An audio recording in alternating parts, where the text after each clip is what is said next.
Assalamualaikum warahmatullahi wabarakatuh. Halo teman-teman semuanya.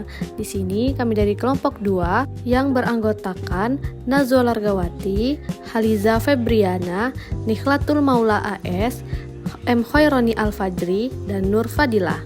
Baiklah, di sini kami akan membuat tugas video pembelajaran pada mata kuliah penelitian tindakan kelas dengan materi sistematika penulisan bab 4 dan bab 5. Selamat menyaksikan. Oke, kita masuk ke penjelasan umum, di mana bab 4 dan bab 5 itu merupakan bagian akhir dari penulisan skripsi, di mana pada bagian ini yang menentukan kualitas penelitian secara keseluruhan. Pada bab 4 itu biasanya berisi pemaparan dan analisis data, sedangkan bab 5 itu berisi penutup berupa kesimpulan dan saran. Berikut penjelasan rinci mengenai keduanya. Pertama yaitu bab 4. Pada bab 4 ini merupakan inti dari penulisan skripsi sebelum penulisan bab 5. Karena disinilah penulis memaparkan temuan penelitiannya secara objektif, sekaligus menginterpretasikannya. Secara umum, bab ini berisi 5 bagian besar, yaitu pertama gambaran umum penelitian, yang kedua temuan khusus, yang ketiga analisis data, yang keempat interpretasi hasil analisis data, dan yang terakhir yaitu pembahasan. Oke, kita masuk ke poin pertama dalam bab 4, yaitu tentang gambaran umum penelitian. Pada poin ini, itu menjelaskan tentang yang pertama, konteks tempat penelitian dilaksanakan. Yang kedua, menjelaskan sejarah singkat sekolah tempat kita melakukan penelitian. Yang ketiga, kondisi geografis sekolah. Yang keempat, visi dan misi sekolah. Yang kelima, logo sekolah. Yang keenam, struktur dan organisasi sekolah. Dan yang ketujuh, data guru dan karyawan.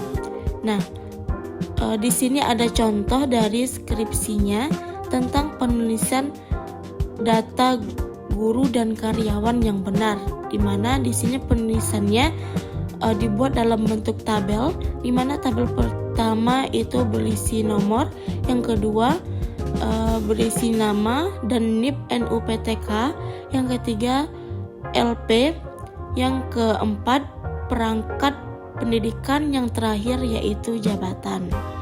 Baiklah, selanjutnya gambaran umum penelitian. Pada poin ini menjelaskan tentang data siswa.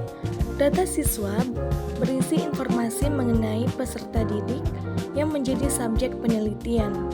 Data yang ditampilkan biasanya meliputi nama siswa, jumlah siswa laki-laki dan perempuan, wali kelas, dan jumlah keseluruhan siswa dalam kelas.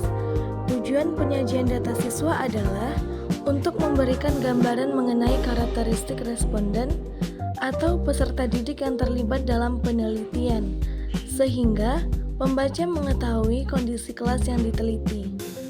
Selanjutnya, sarana dan prasarana.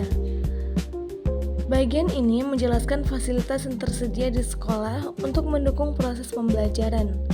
Sarana dan prasarana dapat berupa ruang kelas, perpustakaan, laboratorium, lapangan olahraga, LCD atau proyektor, komputer dan akses internet, serta toilet dan fasilitas pendukung lainnya. Sarana dan prasarana bertujuan untuk menunjukkan bahwa sekolah memiliki fasilitas yang dapat menunjang pelaksanaan penelitian dan kegiatan belajar mengajar. Selanjutnya, temuan khusus.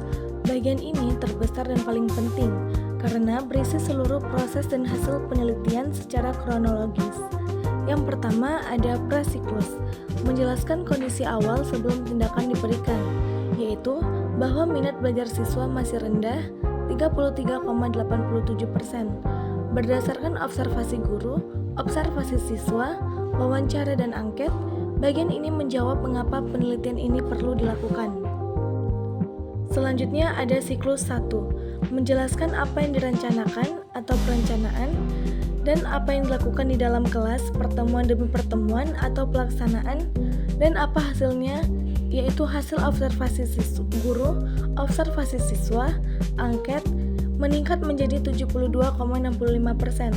Diakhiri dengan refleksi apa yang masih kurang dan apa yang perlu diperbaiki. Selanjutnya siklus 2, yaitu pola yang sama seperti siklus 1, namun perencanaannya merupakan perbaikan dari refleksi siklus 1. Hasilnya menunjukkan minat belajar meningkat lagi menjadi 85,11%, yaitu termasuk kategori sangat baik, sehingga penelitian dihentikan karena target sudah tercapai. Wawancara guru sesudah tindakan, yaitu pendapat guru tentang keseluruhan proses, serta sebagai data pendukung tambahan. Selanjutnya, analisis data, yaitu menjelaskan rekapitulasi atau perbandingan data dari prasiklus ke siklus 1, siklus 1 ke siklus 2 secara ringkas, yaitu menunjukkan adanya tren peningkatan baik dari sisi aktivitas siswa maupun aktivitas guru. D. Interpretasi hasil analisis data. Menyajikan tabel dan grafik perbandingan seluruh indikator minat belajar di ketiga tahap, sehingga peningkatan dapat dilihat secara visual dan menyeluruh per indikator. Contohnya ada di bawah. Yang satu itu ada perhatian atau ketertarikan visual dengan hasil prasiklusnya itu 69,03% dengan kategori cukup. Siklus 1 itu menghasilkan 75,81% dengan kategori baik, sedangkan siklus 2 menghasilkan 83,71% dengan kategori sangat baik.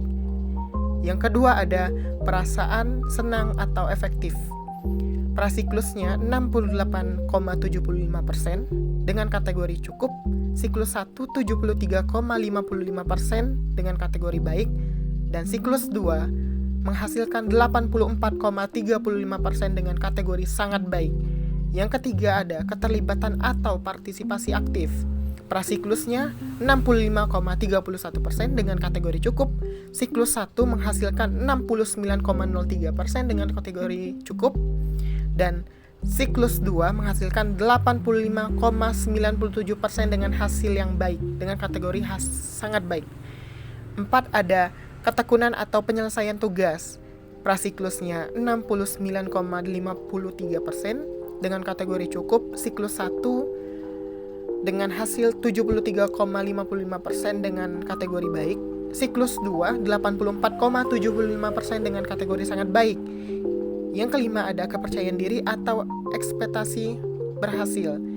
Prasiklusnya 65,47% kategori cukup, siklus 1 71,29% dengan kategori baik, siklus 2 86,77% dengan kategori sangat baik. B. Pembahasan.